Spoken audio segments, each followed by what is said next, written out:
2021 বিধানসভা নিৰ্বাচন হৈছিল 24 ৰাইজৰ সমৰ্থন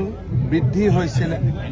এইবাৰ পঞ্চায়তত আগতকৈ আৰু বেছি ৰাইজৰ সমৰ্থন আমি দেখা পাইছো মই ভাবো যে আমি এক অভূতপূৰ্ব ফলাফল এইবাৰ পঞ্চায়ত নিৰ্বাচনত কৰিবলৈ সক্ষম হ'ম গৌৰৱগগৈ এটা টুইট দিছে যে আপুনি তেখেতৰ ল'ৰা-ছোৱালীক অযথাত আনিছে তেখেতেও আপোনাৰ লগত আনিম বুলি কৈছে এটা কথা কাকো কোনেও অযথা নাপালে পাকিস্তানৰ লগত বিষয়টো অযথা বুলি নকয় তিনিটা প্ৰশ্ন আমি গৌৰৱ গগৈ কৰি আছো যে পাকিস্তানত আপুনি 15 দিন থাকি অহাটো সঁচা নে মিছা একবাৰত কৈ দিলে হ'ল মিছা বুলি তেওঁটো ক'ব নোখোজে তেওঁ অকাই পকাই থাকে দ্বিতীয়তে নামাজ পঢ়িব ক'ত শিকিলে ভাৰতত শিকিলে নে পাকিস্তানত শিকিলে কৈ দিলে হ'ল যে আমি ভাৰতত শিকিছো 2 নম্বৰ এজন সংসদৰ পত্নীয়ে চাকৰি কৰে দিল্লী দৰমহা দিয়ে পাকিস্তানৰ এজেণ্ট হ'ব লাগিব নে নাই 3 নম্বৰ তৰুণ গগৈ নাতিনিয়েক সৰু ল'ৰা-ছোৱালী দেউতাক মাকে যি ইচ্ছা তাকে কৰিব পাৰে নাতিনিয়েক সৰু বাচ্চা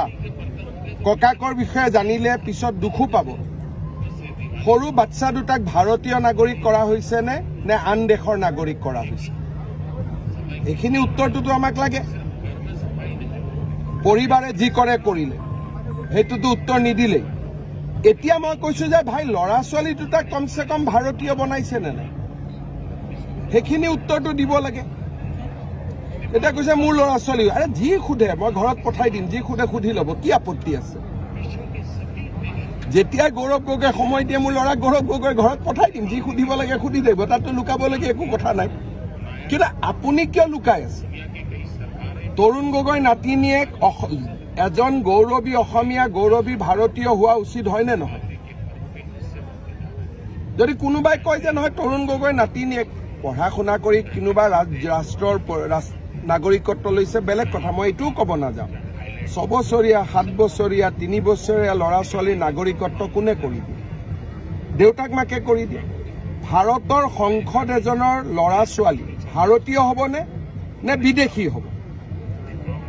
এইখিনি উত্তৰ আমাক নালাগিব জানো পেহেলগামত ঘটনা হৈ আছে গৌৰৱ গগৈয়ে সংসদত সোধা প্ৰতিটো প্ৰশ্ন আপোনালোকে বিবেচনা কৰি চাব প্ৰত্যেকটো প্ৰশ্নৰ উত্তৰে পাকিস্তান সেনাক সহায় কৰে গতিকে তেওঁ উত্তৰ কেইটাটো দিব লাগিব আৰু নিদিলে পুলিচে মাতি আনি সুধিব ইয়াত এইবোৰ টুইটৰ কাম নাই আমি ছেপ্টেম্বৰলৈকে ৰখিছো উত্তৰটোতো আমাক লাগিবই যে পাকিস্তানৰ দৰমহা দি কেনেকৈ যদি আমিনুল ইছলামক মই এৰেষ্ট কৰিছো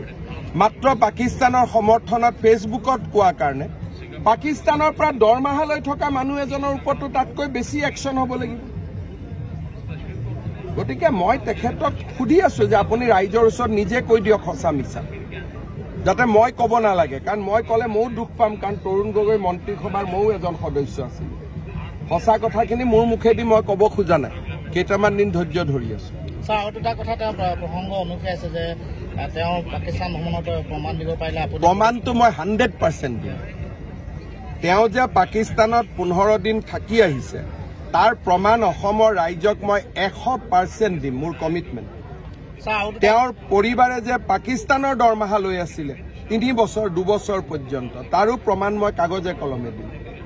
বেংকৰ একাউণ্টে সৈতে দিম আৰু ল'ৰা-ছোৱালীৰ নাগৰিকত্ব কি সেইটো তেওঁ ক'ব নহ'লে মই কৈ দিম স্যাৰ আৰু এটা কথা তেওঁ কৈছে যে কয়লাৰ প্ৰসংগ যিটো কয়লাৰ লগত কি আছে ভাই যাক যোনে লাই এৰেষ্ট কৰি দিয়ক না মোৰ কি ক'ব লগা আছে যোনে য'ত বেপাৰ কৰে এইবিলাক চোৱা মোৰ কাম নহয় কাৰোবাৰ ওপৰত নাম আছে এজাহাৰ দিয়ক পুলিচে এৰেষ্ট কৰি দিব এইবিলাকৰ আৰু ইয়াত আৰু এইবিলাক কয়লাৰ কথা কৈ কি লাভ হ'ব অখিল গগৈ এটা বিষয় লৈ ক্ষমা কৰিছে যে মুছলিমক ভোট দিলে বিজেপিৰ কাৰণে ডাঙৰ কাফেৰ হৈ পৰিব সেই প্ৰসংগত ক্ষমা কৰিছে মই অখিল গগৈ কথা বতৰাত উত্তৰ এইকাৰণেই দিব খোজা নাই যিজন মানুহৰ গুৰুত্ব নাই তেওঁক গুৰুত্বপূৰ্ণ কিয় ইলেকশ্যনৰ আগত কৰি দিয়ে ইলেকশ্যনৰ পিছত যেতিয়া এছেম্বলিত চুপতি মাৰিব ভাল লাগে তেতিয়া অখিল গগৈৰ লগত কথা পাতিম এইকেইটা দিন অখিল গগৈৰ নামটো লৈ থাকিলে যাৰ কোনো প্ৰভাৱ নাই তেওঁ প্ৰভাৱী হৈ পৰিব গতিকে অখিল গগৈক একেদিন বাদ দিছো ইলেকশ্যনৰ পিছত আকৌ অখিল গগৈৰ লগত চুপতি কৰিম ঠিক আছে